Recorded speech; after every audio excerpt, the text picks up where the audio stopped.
Bonsoir à tous et à toutes. Voilà, c'est le frère Alexandre. Et en fait, je fais cette petite vidéo pour. En fait, c'est juste un avertissement aux pasteurs voyous qui dépouillent les âmes. C'est juste un avertissement aux pasteurs voleurs. Voilà, voleurs, il faut dire. Voilà.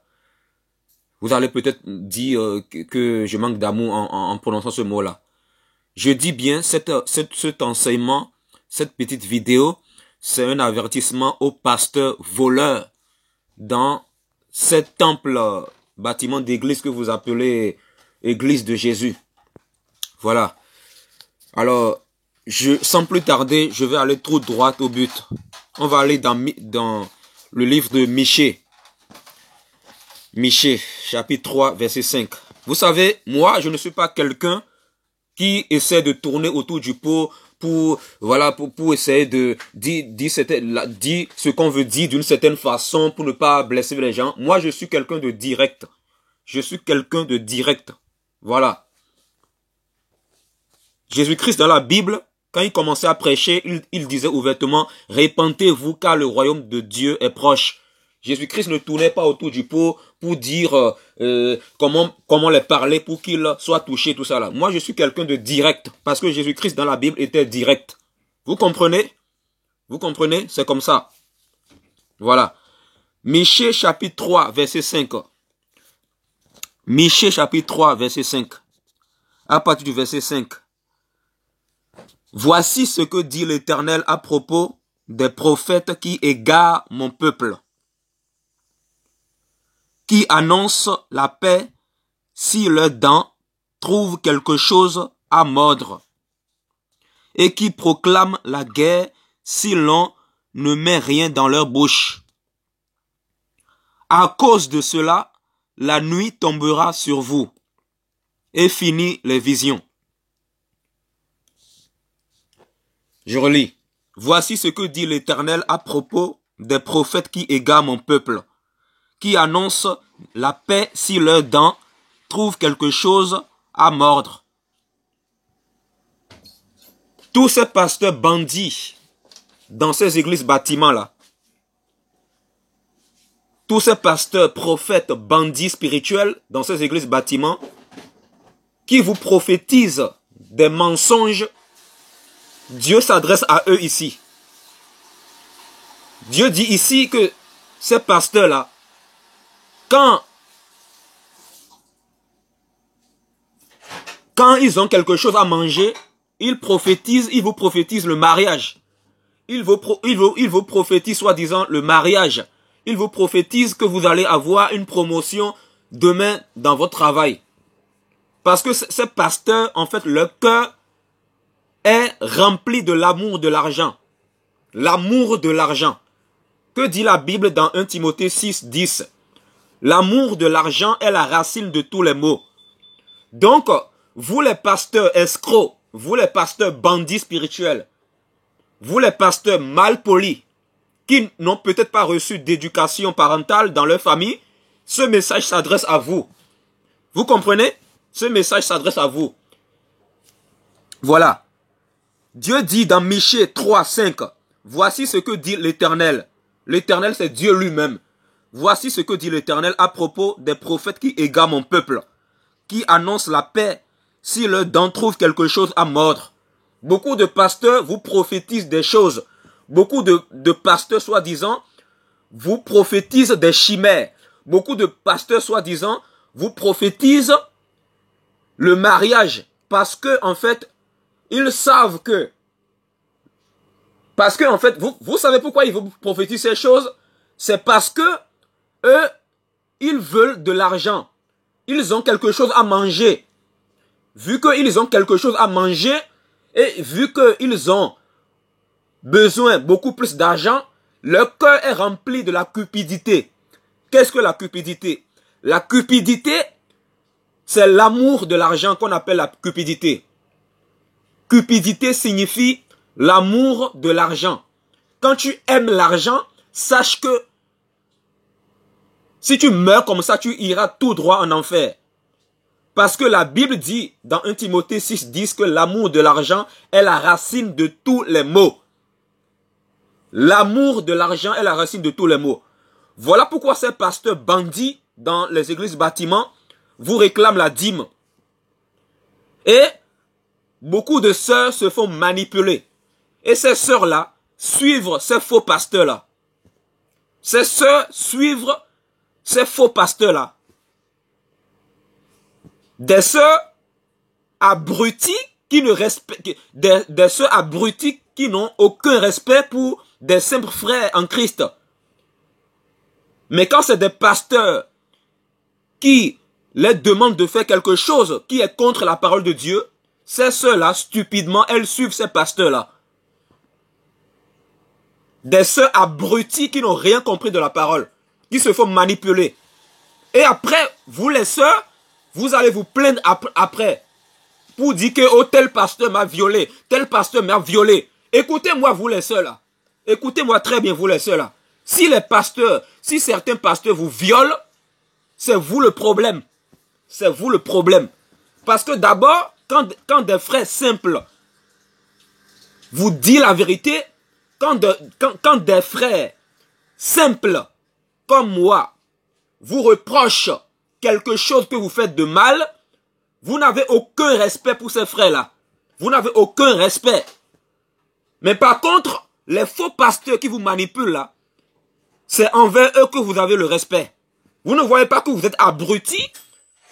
Et si vous grandissez comme ça, si vous avez des enfants comme ça avec cet état-là, vous serez des mauvaises mères. Vous ne serez pas des mères, exemplaires envers vos enfants. Et honte à vous. Honte à vous. Vous qui suivez ces faux pasteurs-là. Des faux pasteurs qui vous prophétisent des chimères. Toi, pasteur voyou là, écoute très bien. Arrête de prophétiser les choses de la terre, tout ça, les choses de la terre. Mariage. Oh, tu vas avoir le mariage. Oh, tu vas avoir un jet privé. Oh, tu seras milliardaire. Oh, tu vas avoir une promotion. Pasteur voyou, ton cœur est rempli de cupidité. C'est ça le problème. Voilà pourquoi tu prophétises ces choses-là. Voilà pourquoi la Bible dit, voici ce que dit l'Éternel à propos des prophètes qui égarent mon peuple. C'est Dieu qui parle. Voici ce que dit l'Éternel à propos des prophètes. Voici ce que dit l'Éternel à propos des prophètes qui égarent mon peuple et qui annoncent la paix si leurs dents trouvent quelque chose à manger, si les dents trouvent quelque chose à mordre, et qui proclament la guerre si l'on ne met rien dans leur bouche. À cause de cela, la nuit tombera sur vous. Dieu est en train d'avertir ces pasteurs voyous là, qui sont remplis de la cupidité dans leur cœur. Dieu est en train de vous avertir. Vous prophétisez des choses, vous prophétisez des chimères, vous prophétisez les choses de la terre. Il y a des prophètes, ils se disent prophètes des nations, mais quand tu essaies d'écouter leur prédication là, ils ne vont jamais te parler de repentance. Jamais. Ils ne vont jamais te parler de repentance. Ils vont toujours parler des choses de la terre. Oh, vous aurez le mariage. Oh, vous allez avoir un jet privé. Oh, vous serez milliardaire. C'est à cause de vous. Vous, ces pasteurs voyous qui prophétisez ces choses-là. C'est à cause de vous que des sœurs dans ces assemblées-là sont idolâtres de l'argent. Voilà pourquoi tous ces sœurs dans ces assemblées, quand ils entendent vos bêtises au travers de votre bouche, mais ça va entrer dans leur conscience. Et qu'est-ce que ces sœurs vont faire? Elles vont vouloir forcément des maris qui sont riches matériellement et financièrement. Je sais de quoi je parle. Je suis passé par les églises. Ce n'est pas des choses qu'on m'a racontées. Ce n'est pas des choses qu'on m'a dit. Ce n'est pas des choses qu'on m'a dites. C'est des choses que j'ai vues avec mes yeux. C'est des choses que j'ai vues. Vous allez vous tromper devant qui? Vous voulez tromper qui? Vous voulez tromper qui? Pasteur voyou. Jésus-Christ a prêché la repentance et toi tu prêches l'argent. Quand tu sais qu'il y a de la nourriture devant tes yeux, voilà, tu es content. Et tout ce que toi tu fais, au lieu de prêcher l'évangile, pour attirer l'attention des gens, toi tu veux les manipuler en disant ceci. Oh, je prophétise le mariage chez vous. Oh, je prophétise des milliards d'euros ou de francs CFA dans votre compte bancaire. Pasteur voyou, tu prophétises ces choses parce que tu as de la nourriture devant toi. Parce que tu sais que, en réalité, ton Dieu, ce n'est pas Jésus-Christ. Ton Dieu, c'est ton ventre. Ton ventre. C'est ça le problème. Voilà pourquoi c'est rare de voir un pasteur faire un message sur les réseaux sociaux pour expliquer que la dîme n'est plus d'actualité. C'est très rare. C'est très très rare. Sur 100 pasteurs, 99 sont corrompus. 99 sont corrompus. Tout ça parce que c'est la fin des temps. Jésus-Christ est à la porte. Jésus-Christ est à la porte. Toi qui es pasteur et qui suis cette vidéo-là, ce message te concerne aussi. Ne te dis pas que tu es déjà arrivé. Ne te dis pas que ce message concerne seulement tes collègues.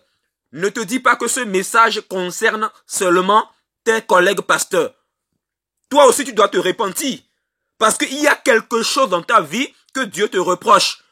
Mais tu es là, tu caches ça. Tu caches ça. Tu es en train de cacher ça. Abruti, hypocrite, réponds-toi. Pourquoi es-tu pasteur? Dieu connaît ton cœur. Dieu connaît tes intentions. Il sait pourquoi tu as voulu devenir pasteur. Si Dieu t'a appelé, il faut te repentir et prêcher, et commencer à prêcher le véritable évangile. Dans le cas contraire, le jugement là, sur ta vie, surtout si tu te dis pasteur, ce serait plus sévère. Parce que Dieu t'a mis là, pas pour prêcher l'argent. Dieu t'a mis là pour prêcher la repentance, la sanctification, le retour de Jésus-Christ. Et pour prévenir les gens que l'enfer est réel et qu'ils doivent se repentir pour échapper à l'enfer. Voilà le message de la Bible. Mais vous, puisque votre cœur est rempli de l'amour de l'argent, vous prêchez le faux évangile.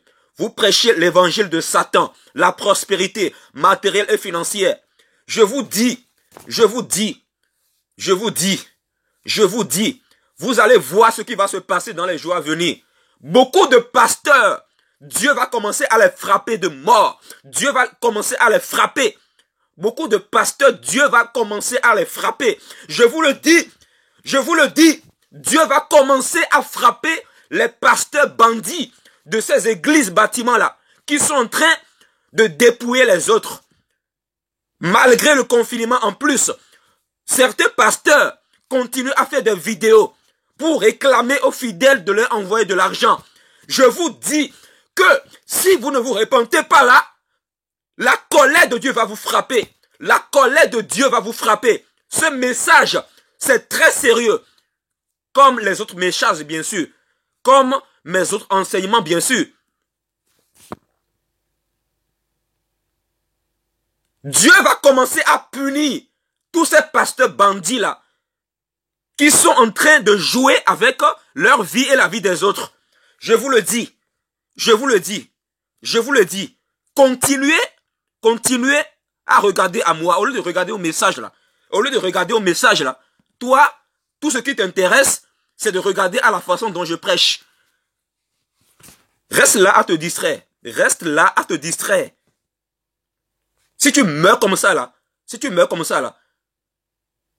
je verrai si tu auras encore le temps de regarder à la façon dont je prêche pour ne pas accepter le message. Si tu meurs, tu te retrouves nu devant le Seigneur, il va te juger sévèrement là. Je verrai si tu vas continuer là-bas là, dans le séjour des morts, en enfer là-bas là. Je verrai si tu vas encore, je verrai si tu auras encore le temps de regarder à la façon dont Alexandre prêche.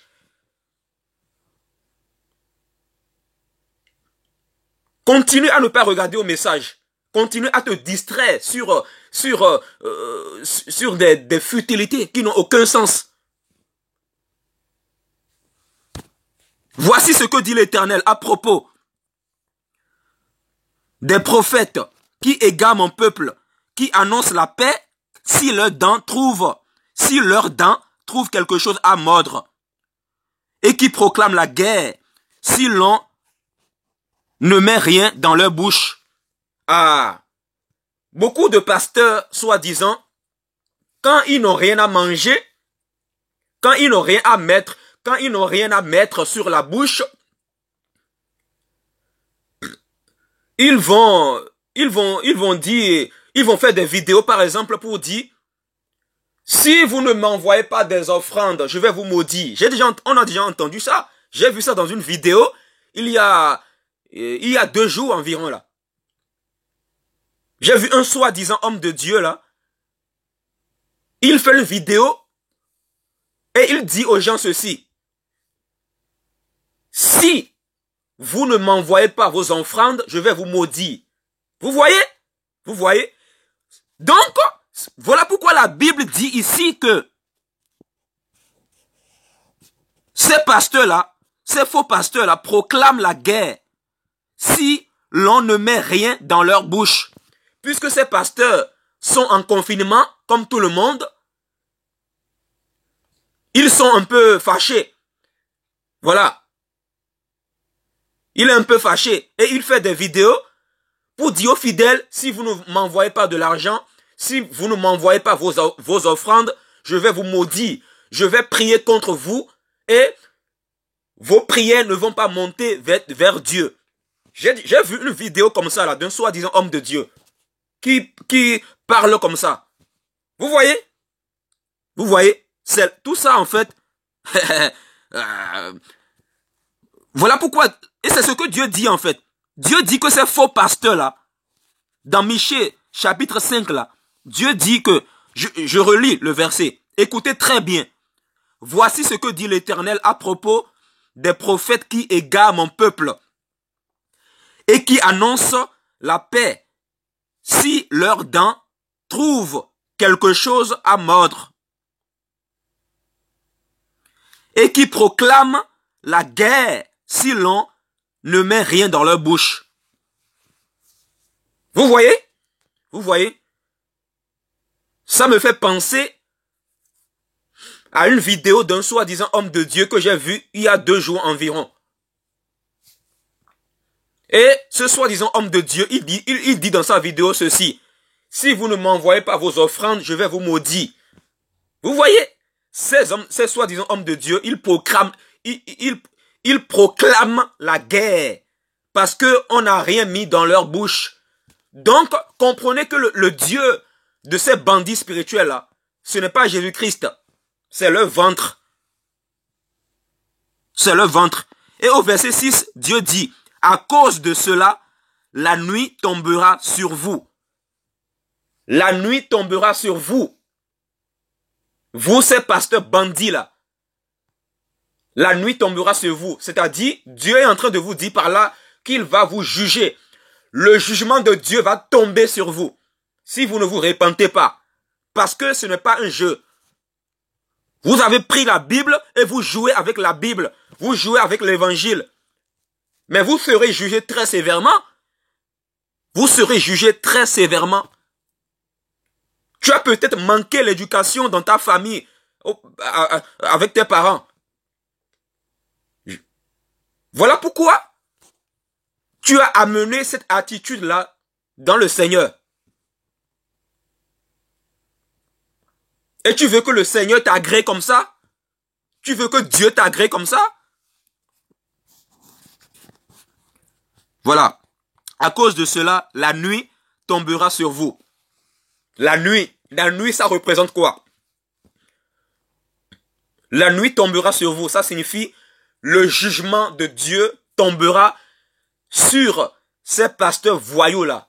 S'ils ne se répandent pas, bien sûr. Ce seront les ténèbres et fini les oracles.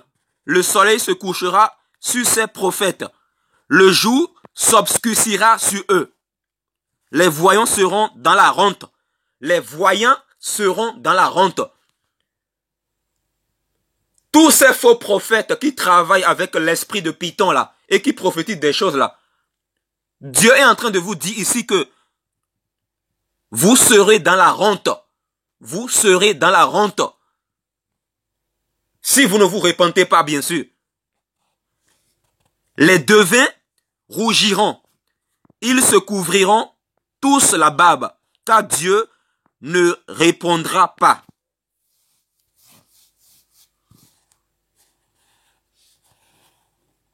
L'évangile, ce n'est pas un jeu.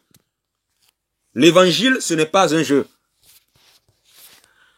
Michée 2, verset 11 dit quoi? Michée 2, verset 11 dit, si un homme court après le vent et débite des mensonges, je relis. Si un homme court après le vent et débite des mensonges, 2 points. Je vais te prophétiser sur le vin, sur les boissons fortes. Il sera pour ce peuple un prophète. Je relis. Si un homme court après le vent et débite des mensonges, 2 points. Si un homme court après le vent et débite des mensonges, 2 points. Je vais te prophétiser sur le vin, sur les boissons fortes. Ce sera pour ce peuple un prophète. Vous avez compris? Ce passage, ça signifie tout simplement ceci. Beaucoup de personnes, la majorité des personnes suivent des faux prophètes. Et puisque ces faux prophètes-là les prophétisent des choses que eux ils veulent entendre, puisque ces faux prophètes les prophétisent les choses de la terre que eux ils veulent entendre,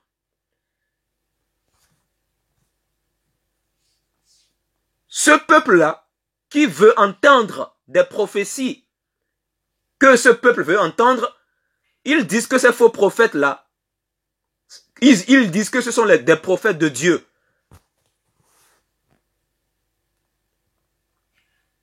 Vous voyez? Si un prophète se met sur si un soi-disant prophète se met sur Internet et commence à prophétiser, oh, vous allez avoir de l'argent, oh, vous allez vous marier, oh, vous serez milliardaire, oh, vous allez avoir une promotion dans votre travail.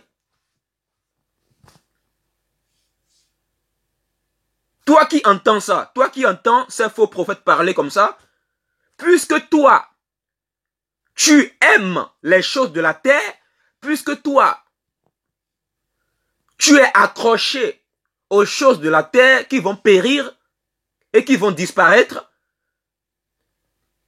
et puisque toi, tu entends des prophéties comme ça de la bouche des soi-disant prophètes qui te prophétisent que les choses de la terre, toi tu vas aimer cela parce que ça correspond à ce que toi tu veux. Ça correspond à ce que toi tu veux entendre. Parce que toi tu aimes l'argent, quand un soi-disant prophète te prophétise l'argent, tu es content. Donc puisque toi, il a prophétisé ce que toi tu veux entendre, toi tu vas dire que ah, ce prophète là c'est un prophète de Dieu.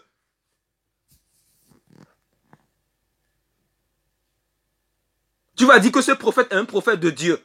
Alors que c'est un agent du diable qui te manipule. Et toi, tu es tombé dans le panneau. Voilà pourquoi Jésus a dit, laissez-les, car ce sont des aveugles qui conduisent d'autres aveugles. Ce sont des aveugles qui conduisent d'autres aveugles. Mais quand c'est des prophètes qui pointent du doigt ton péché, quand c'est des prophètes que Dieu lui-même envoie pour pointer du doigt tes péchés, vous les traitez de faux, vous les traitez d'antichrist. Voilà votre cœur. Voilà votre cœur. Votre cœur est mauvais. Tu ne veux pas changer, tu ne veux pas te repentir et tu veux l'argent.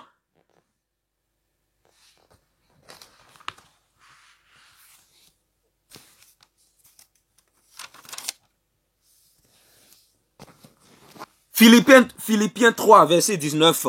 Philippiens 3, à partir du verset 18. En effet, beaucoup se conduisent en ennemis de la croix de Christ. Je vous ai souvent parlé d'eux, et je le fais maintenant encore en pleurant. Leur fin sert la perdition. Ils ont pour Dieu leur ventre. Ces faux prophètes, ces faux pasteurs qui vous prophétisent que les choses de la terre, ils ne vous parlent jamais des choses d'en haut.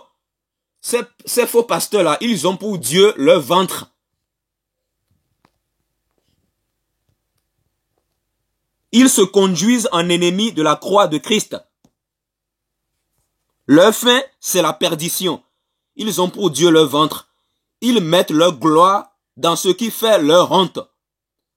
Ils ne pensent qu'aux choses de la terre. Ils ne pensent qu'aux choses de la terre. Alors que la Bible dit, ne recherchez pas les choses de la terre, recherchez les choses d'en haut.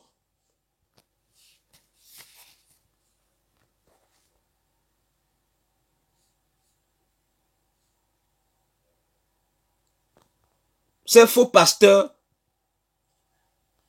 bandits spirituels qui vous dépouillent financièrement, matériellement, c'est-à-dire ces faux pasteurs qui vous volent de l'argent là et qui vous réclament la dîme, ce sont des voleurs. Ils ont pour Dieu leur ventre. Ils ont pour Dieu leur ventre. Colossiens 3, verset 1 dit quoi? Si vous êtes ressuscité avec Christ, recherchez les choses d'en haut, où Christ est assis à la droite de Dieu. Attachez-vous aux réalités d'en haut, et non à celles qui sont sur la terre. La Bible est claire. La Bible nous demande de ne pas nous attacher aux choses de la terre. Les choses de la terre, c'est quoi? L'argent, le matériel, tout ça là. Voilà, c'est ça les choses de la terre. La Bible dit ici de ne pas rechercher les choses de la terre. À quoi ton cœur est attaché? Tu vas peut-être me dire que ton cœur est attaché à Jésus-Christ, mais Jésus-Christ peut rendre riche. Tu es faux, tu es un faux. Sois vrai envers toi. Soit ton cœur est attaché à Jésus-Christ, soit ton cœur est attaché à l'argent. Parce que Jésus a dit dans Matthieu 6, verset 24, tu ne peux pas être en même temps attaché à l'argent et en même temps attaché à Jésus-Christ. Tu dois faire un choix. Tu dois faire un choix.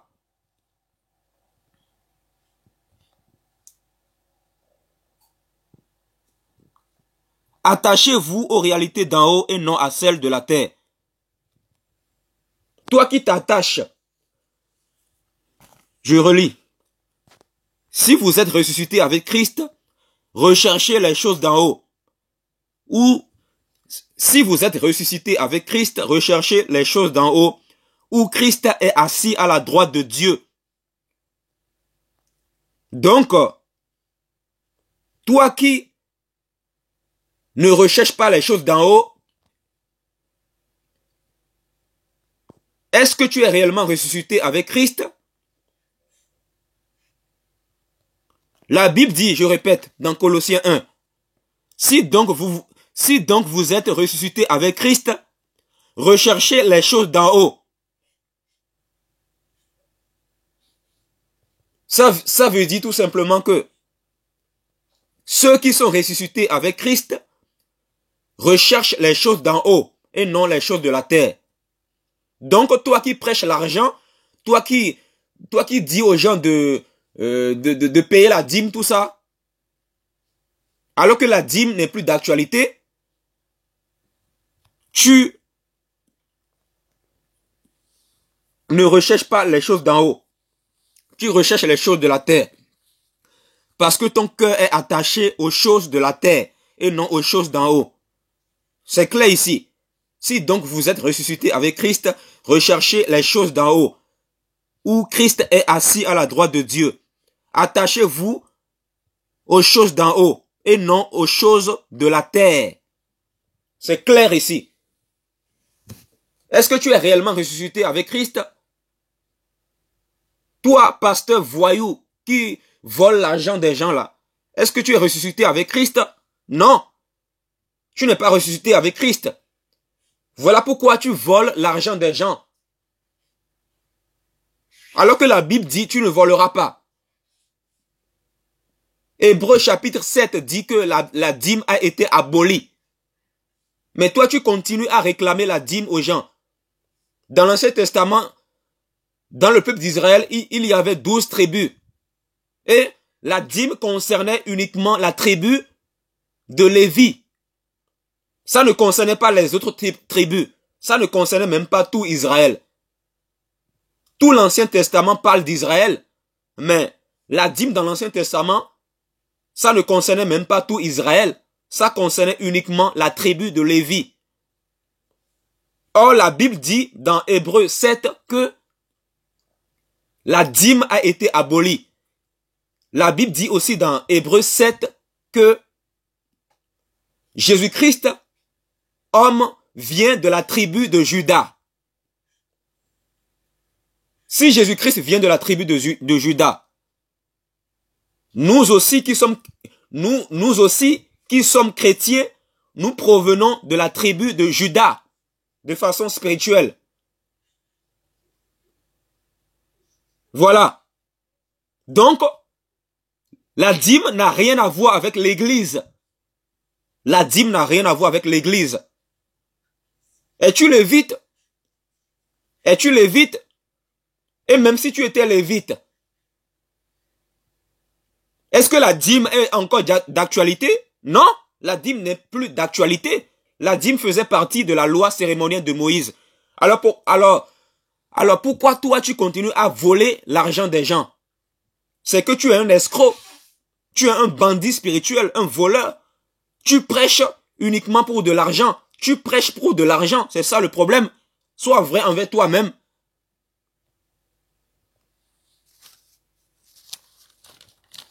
Certains pasteurs, bandits spirituels, pour essayer de faire croire aux autres qu'ils sont de Dieu, ils prêchent aujourd'hui l'argent et demain il va prêcher la sanctification. Hypocrite. Jésus-Christ dans la Bible, il a tout le temps prêché la sanctification, la repentance. Donc, c'est la repentance, la sanctification, le retour de Jésus-Christ qu'on doit tout le temps prêcher. Toujours, toujours, toujours. Ce n'est pas qu'il faut prêcher l'argent aujourd'hui et demain il faut prêcher la sanctification, tout ça. Ce n'est pas ça. Ce n'est pas ça. Arrête de manipuler les âmes et sois vrai, sois honnête. Voilà.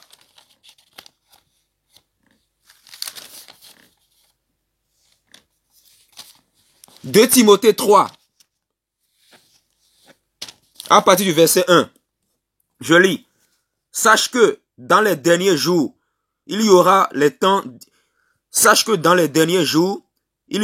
temps difficiles, car les hommes seront égoïstes, amis de l'argent. » Et voilà ce que nous voyons aujourd'hui. Beaucoup sont amis de l'argent. Ils ont préféré être amis de l'argent. Et ces gens-là, ils associent Jésus-Christ à leur bêtise. Ils associent Jésus-Christ à leur malhonnêteté. Au lieu d'être ami de Dieu, toi tu veux être ami de l'argent. Parce que nous sommes dans les derniers temps. Parce que Dieu a prophétisé que dans les derniers temps, le mal va augmenter de plus en plus. Le mal va augmenter de plus en plus. Et l'amour du plus grand nombre va se refroidir. Et les gens, au lieu d'aimer leur prochain, ils ne vont pas aimer leur prochain. Ils vont plutôt aimer l'argent. L'argent est devenu leur Dieu, le Dieu mammon. Mais le Dieu mammon, aujourd'hui, pour l'instant là, il est en prison. Le Dieu mammon, c'est-à-dire le Dieu de l'argent, qui est un démon, ce démon-là est en prison. Dans ce confinement-là, ce démon est en prison.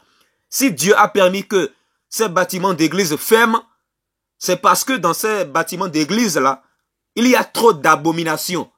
Dans la plupart de ces bâtiments d'église, il y a trop d'abominations.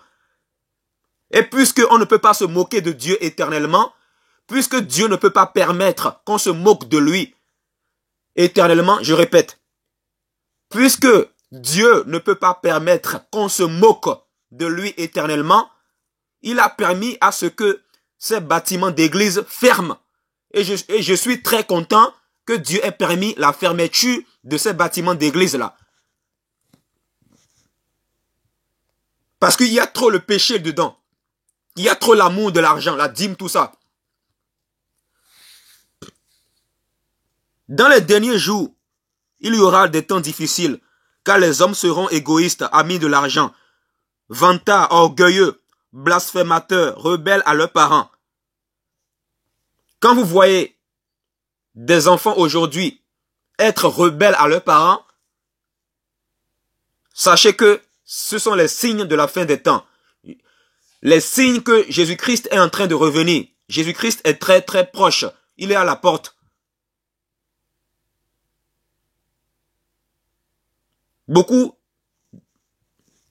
d'enfants sont rebelles à leurs parents.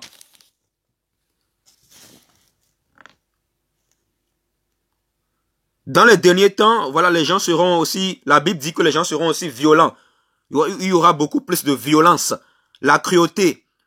Les gens seront ennemis du bien, traîtres, emportés, aveuglés par l'orgueil.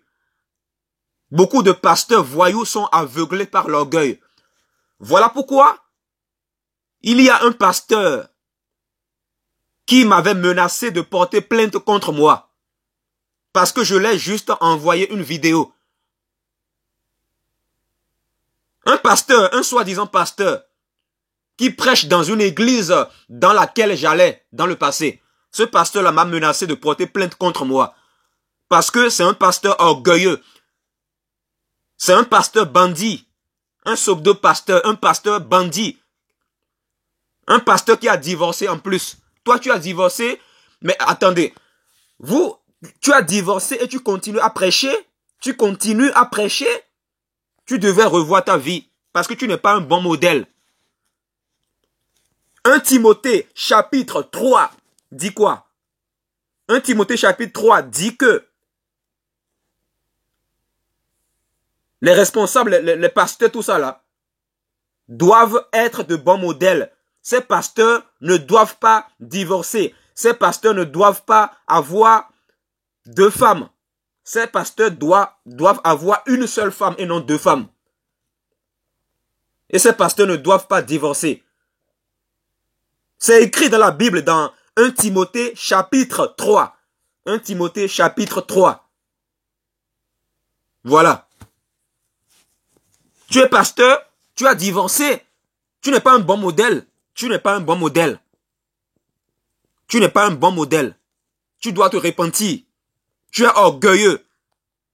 Parce que ce sont les signes de la fin des temps. Ce sont les signes de la fin des temps. La Bible dit ici que dans les derniers temps, beaucoup vont être aveuglés par l'orgueil. Ce pasteur dont je vous parle, il est aveuglé par l'orgueil. Il me menace de porter plainte contre moi.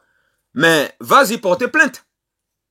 Moi, je serai très content si tu portes plainte contre moi. Parce que je vais bien te dénoncer là-bas devant le juge. Tu vas te faire ridiculiser. Tu vas te faire ridiculiser. Tu vas te faire honte, tu vas te faire ridiculiser. Essaie pour voir, essaie. Essaie seulement. Essaie. tu vas voir la justice de Dieu s'accomplir sur ta vie. Le jugement de Dieu là, la colère de Dieu là, ce n'est pas de l'amusement. Essaie de porter plainte.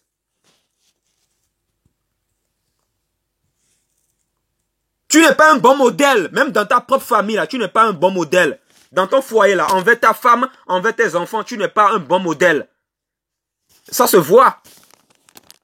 Tu n'es pas capable d'être un bon modèle dans ton foyer et tu veux diriger l'église de Dieu. Tu veux diriger une église locale. N'importe quoi.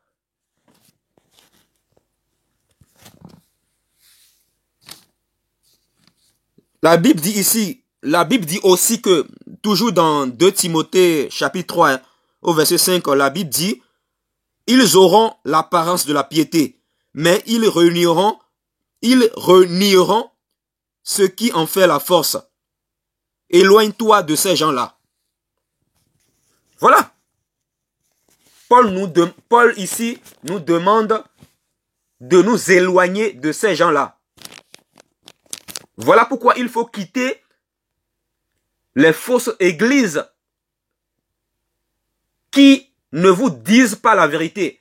Les fausses églises qui ne pointent pas du doigt vos péchés là. Il faut quitter ces églises-là. Parce que ces églises-là ne sont pas dans la volonté de Dieu. Voilà.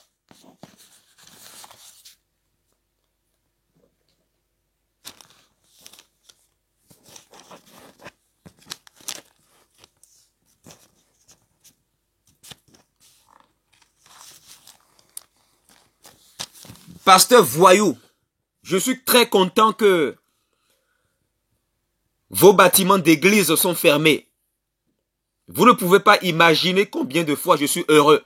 Je suis très très heureux que Dieu a permis que vos bâtiments d'église soient fermés. Je suis très content de cela. Très content. Et je ne suis pas le seul à être content.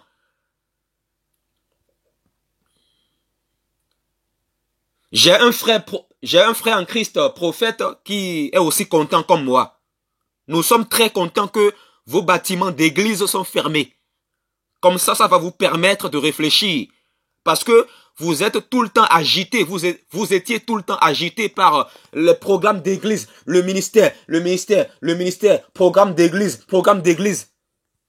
Jusqu'à ce que, quand on vous prêche la vérité, vous n'écoutez pas. Parce que vous êtes tellement occupé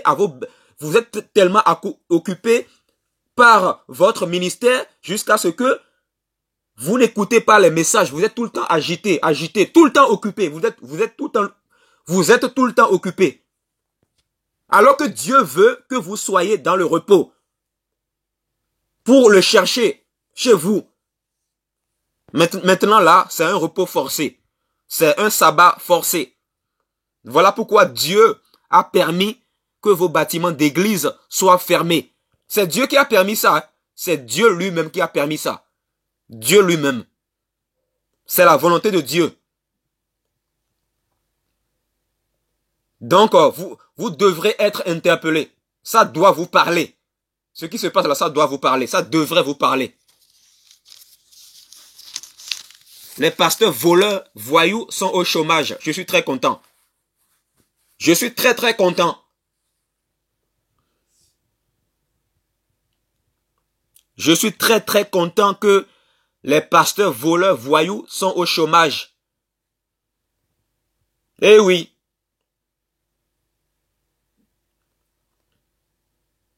Pour l'instant, vous ne pouvez plus prendre la dîme. Vous ne pouvez plus manipuler les gens. Mais les gens stupides, ce sont eux qui vont vous envoyer encore la dîme par la poste ou en ligne. Parce que ces gens-là sont stupides. Il y a des sœurs, elles n'ont aucun respect pour des frères en Christ simples. Elles n'ont aucun respect pour des simples frères en Christ. Aucun respect.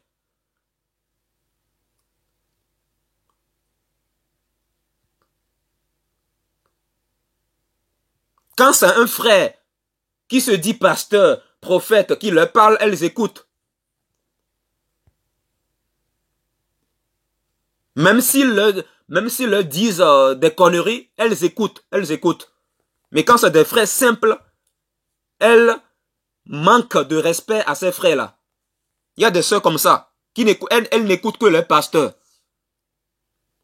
Leurs pasteurs sont là à dire, oh mon ministère, mon ministère. Quel ministère? Toi tu as un ministère, toi? C'est Dieu qui bâtit son église. Jésus-Christ a dit dans Matthieu 16 ceci. Je bâtirai mon église. Donc, le ministère, ce n'est pas ton ministère. C'est le ministère de Dieu lui-même. Parce que c'est Dieu lui-même qui doit bâtir son église. Donc, arrête de dire, oh mon ministère, oh mon ministère.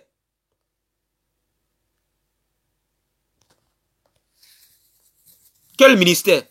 Toi, tu as un ministère? Ce n'est pas le ministère de toi. Ce n'est pas ton ministère, c'est le ministère de Dieu. Tu as transformé, tu as transformé le ministère de Dieu en un commerce. Tu as transformé ça en un commerce. Voilà pourquoi si tu ne te répands pas, la colère de Dieu va te frapper. Si tu ne te répands pas, la colère de Dieu va te frapper. Vous êtes avertis. Ces pasteurs voyous là, vous devez écouter ce message.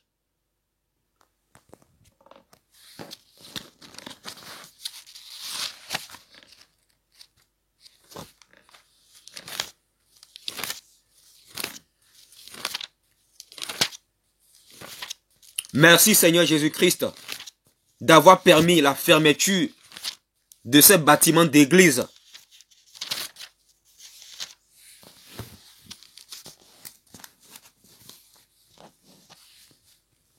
Jean 2, à partir du verset 13, je lis.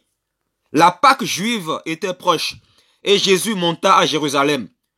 Il trouva les vendeurs de bœufs, de brebis et de pigeons, ainsi que les changeurs de monnaie installés dans le temple. Alors il fit un fouet avec des cordes et les chassa tous du temple, ainsi que les brebis et les bœufs. Il dispersa la monnaie des changeurs et renversa leur table. Et il dit aux vendeurs de pigeons dans le temple, enlevez cela d'ici. Ne faites pas de la maison de mon père une maison de commerce.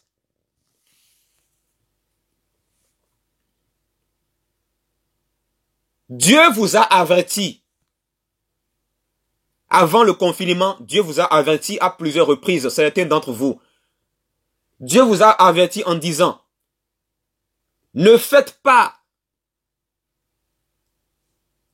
de ces assemblées une assemblée de commerce. Ne faites pas de ces assemblées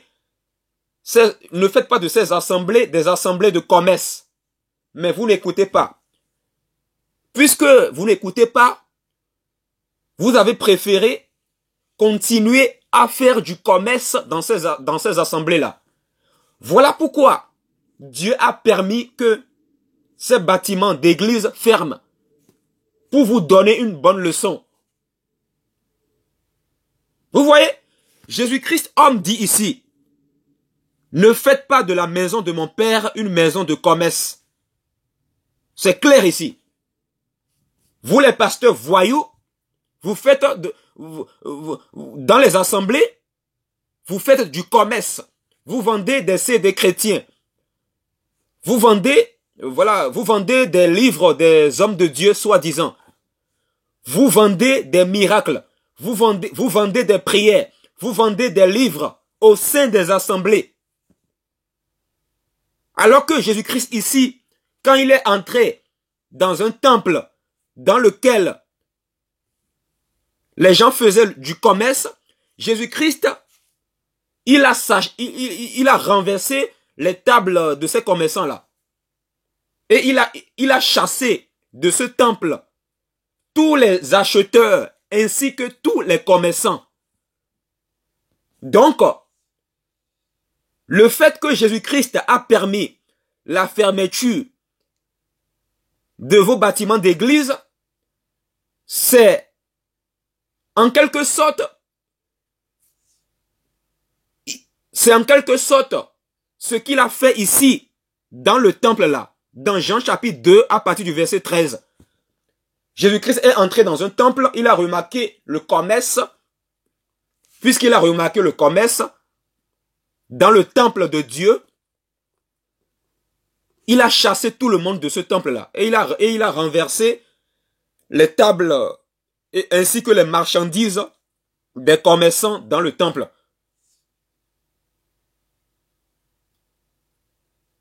Et voilà ce qu'il a fait aussi en permettant la fermeture de ces bâtiments d'église dans lesquels il y a du commerce.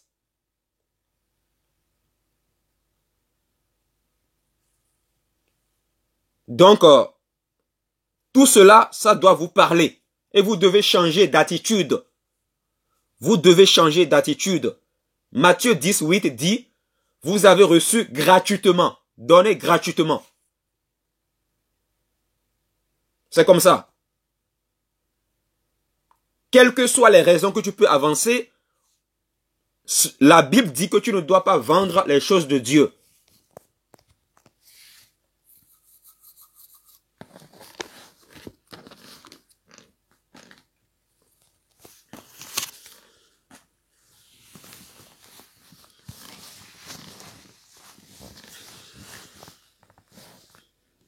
Toi qui te dis révérend, enlève ce titre de révérend là, enlève ça. Parce que tu n'es pas humble. Si tu es réellement humble, tu vas enlever ton titre de révérend là. Tu es révérend de qui? Tu es révérend de qui? Tu es plutôt révérend des stupides et non des vrais enfants de Dieu. Tu es révérend de qui? Tu te fais appeler révérend parce que en réalité, quand tu étais jeune, tu as manqué d'affection. Tu as manqué d'affection. Donc, pour essayer de combler cette affection, tu te mets des titres bizarres. Quel serviteur de Dieu dans la Bible s'est fait appeler révérend? Montre-moi le verset.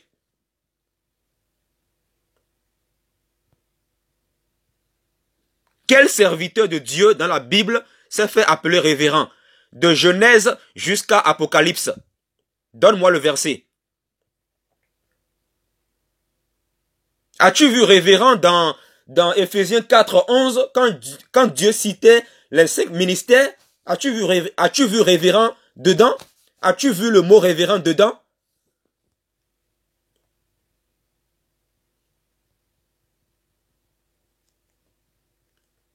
Tu n'es pas heureux dans ta vie. Pour essayer de combler cela, pour essayer de combler ce vide en toi, tu te donnes des titres pompeux, des titres, des titres comme mon Seigneur, mon Seigneur. C'est quoi ces titres-là? Mon Seigneur, mon Seigneur. Alors que seul Jésus-Christ est Seigneur. Toi, tu te fais appeler mon Seigneur. Ah bon? Tu te fais appeler mon Seigneur et en même temps tu dis Seigneur Jésus. Mais il y a confusion là. C'est toi le Seigneur ou c'est Jésus-Christ le Seigneur?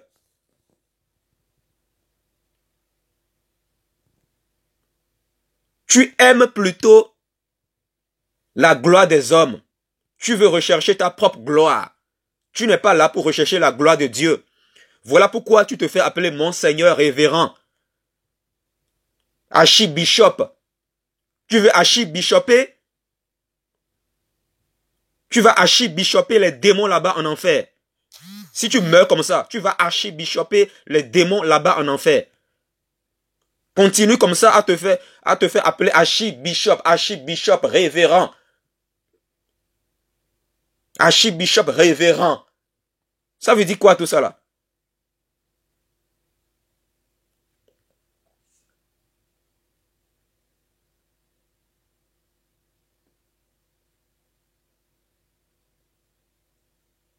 Et il y a des sœurs qui vous suivent bêtement.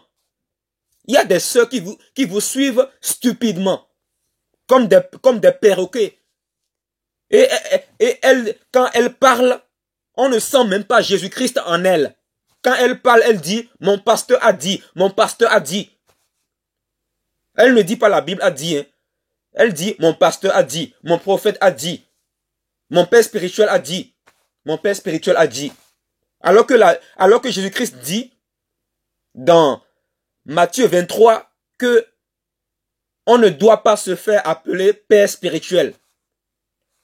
Jésus-Christ dit dans Matthieu 23 qu'on ne doit pas se faire appeler père spirituel. N'appelez personne sur la terre votre père, car un seul est votre père, c'est Dieu. Dieu seul est notre père. Jésus-Christ seul est notre père. Jésus-Christ est Dieu au-dessus de tout, selon Romains 9, verset 5. Et c'est lui seul qui est notre père spirituel. Lui seul. Alors, toi, pasteur voyou, il y a des gens qui t'appellent père spirituel et tu ne leur dis même pas la vérité. Parce qu'en réalité, tu es là pour rechercher ta propre gloire. Tu n'es pas là pour rechercher la gloire de Dieu seul. Quand une sœur t'appelle, oh père spirituel, tu ne peux pas lui dire la vérité. Ne peux-tu pas lui dire la vérité? Ne peux-tu pas dire la vérité à cette sœur-là en lui disant, non, non, non, non, non, ne m'appelle plus père spirituel. Parce que, selon la parole de Dieu, Jésus-Christ a dit que notre père spirituel, c'est uniquement Dieu. Et Dieu, c'est Jésus-Christ. Jésus-Christ doit être notre seul père spirituel. Voilà. Il est le seul médiateur entre Dieu et les hommes. 1 Timothée chapitre 2, verset 5.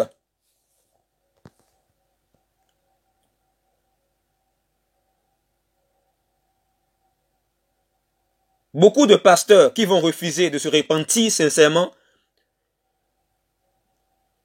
s'ils ne se répandent pas là, Dieu va commencer à les frapper. Vous allez voir, Dieu va commencer à les frapper. Parce que on ne peut pas se moquer de Dieu éternellement. Dieu ne peut pas accepter qu'on se moque de lui éternellement. Vous comprenez? Vous comprenez? Est-ce que vous comprenez le message?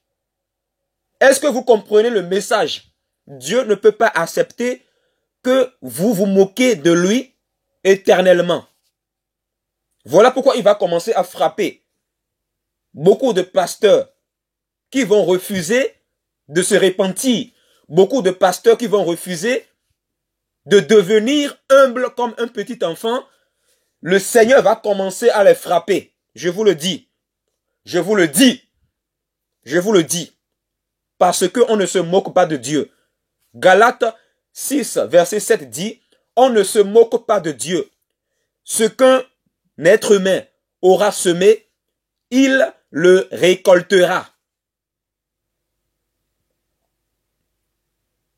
Voilà pourquoi il est très urgent, toi pasteur voyou, il est très urgent que tu te répandes. Pleure devant Dieu, agenouille-toi, il faut te prosterner devant Dieu, voilà, en esprit et en vérité, voilà, chez toi, mais pas devant une statue. Prosterne-toi chez toi à la maison, devant Dieu seul. Dieu est esprit, on ne le voit pas. Agenouille-toi devant lui et demande-lui pardon de tes péchés. Toutes ces dîmes que tu as pris aux gens dans les bâtiments d'église, demande à Dieu de te pardonner. Demande à Dieu de te pardonner. Toutes ces argents que tu as volés aux gens dans les églises bâtiments, tu l'as fait peut-être par ignorance, mais demande à Dieu de te pardonner. Pleure devant Dieu, demande-lui pardon et il va te pardonner. Sois humble comme un petit enfant. Parce que Matthieu 18 dit, Jésus-Christ dit dans Matthieu 18 que le royaume de Dieu appartient à ceux qui ressemblent à des petits enfants. Voilà. Il ne regarde pas à la personne qui parle dans cet enseignement. Regarde plutôt au message. Tu as intérêt à te repentir. Dans le cas contraire, Dieu va frapper. Dieu va continuer à frapper. Parce qu'il est juste.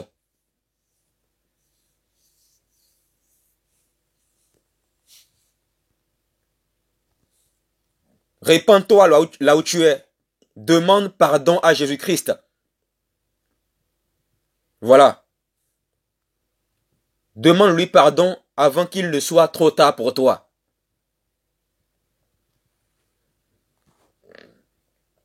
Je vous souhaite une bonne soirée. Au revoir.